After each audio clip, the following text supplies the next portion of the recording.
Śūraṅgama Sutra, Volume 8, 26. Worlds and Tathagatas include one another without any obstruction. That is called the transference of a treasury of inexhaustible merit and virtue. Since their level is like the Buddha's, each and every cause they create at that level is pure. Based on the dispersing of such causes, they go straight down the path to nirvana. That is called the transference of the good roots of following what is basically identical. When true roots are set down, then all beings in the 10 directions are my own nature. Not a single being is lost, as this nature is successfully perfected. That is called the transference of following the impartial contemplation of all beings. Being identical with all dharmas, yet apart from all phenomena, they are not attached to either the identity or the separation. That is called the transference of the appearance of true suchness. That which is thus is truly obtained, and there is no obstruction throughout the 10 directions. That is called the transference of unfettered liberation.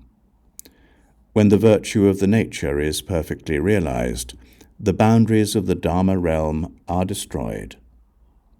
That is called the transference of the limitlessness of the Dharma realm.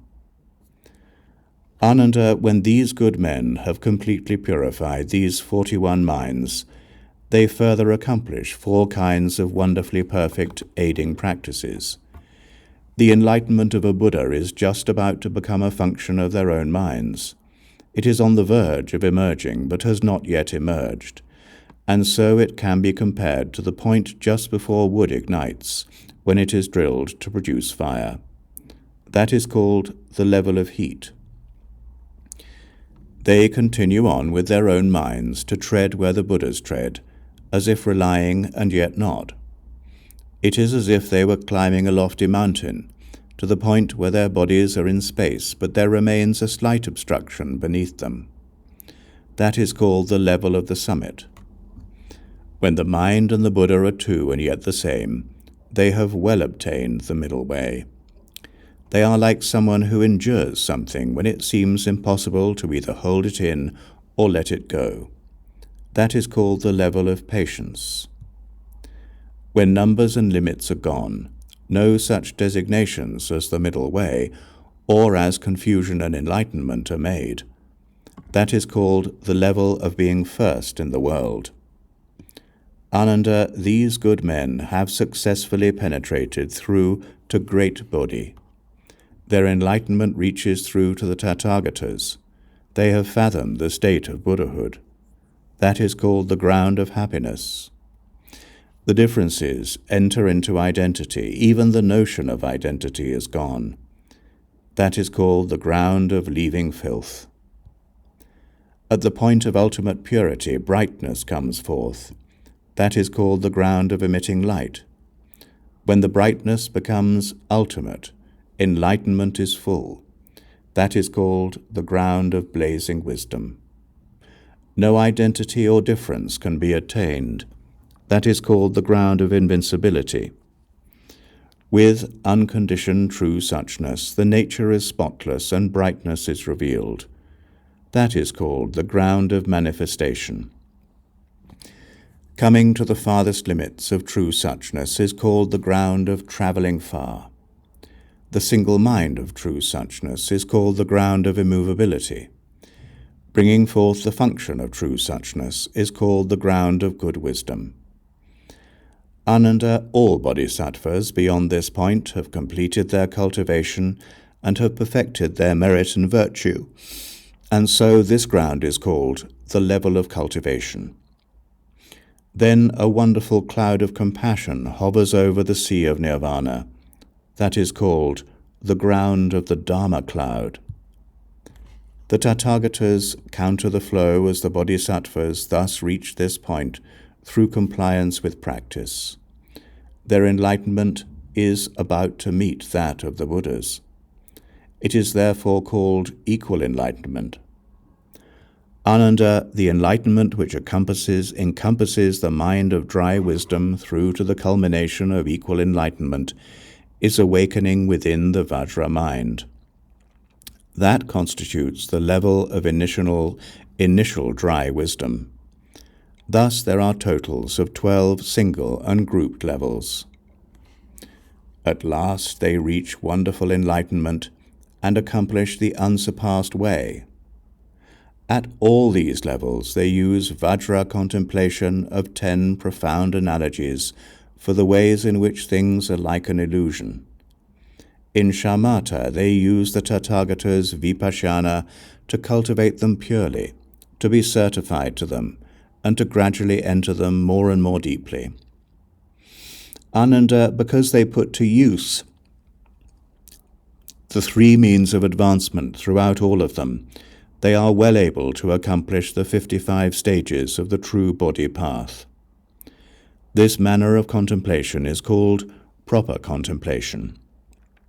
Contemplation other than this is called deviant contemplation.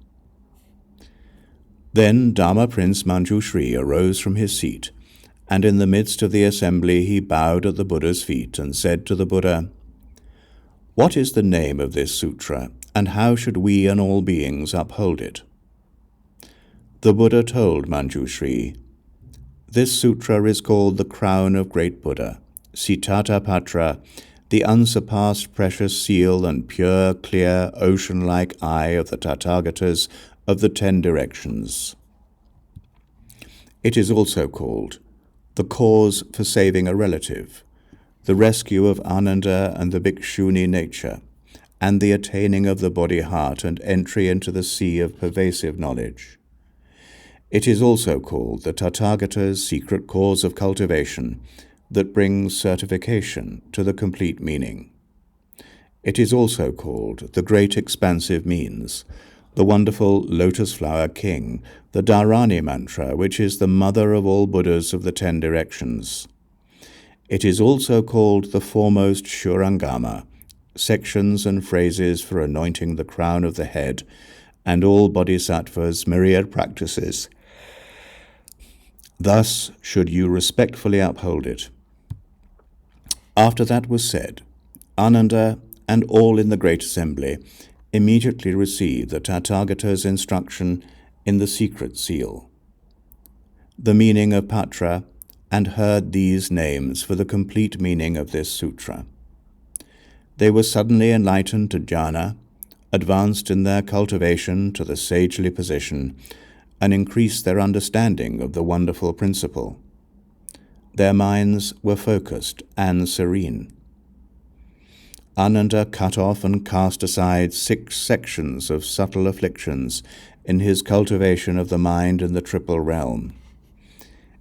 He arose from his seat, bowed at the Buddha's feet, placed his palms together respectfully, and said to the Buddha, "The great, mighty, and virtuous Bhagavan, whose compassionate sound knows no limit, has well instructed beings as to their extremely subtle submersion in delusion, and has caused me on this day to become blissful in body and mind, and to obtain enormous benefit. Bhagavan, if the wonderful brightness of this truly pure and wonderful mind is basically all-pervading, then everything on the great earth, including the grasses and the trees, the wriggling worms and tiny forms of life, are originally true suchness, and are themselves the Tathagata, true embodiments of Buddhahood.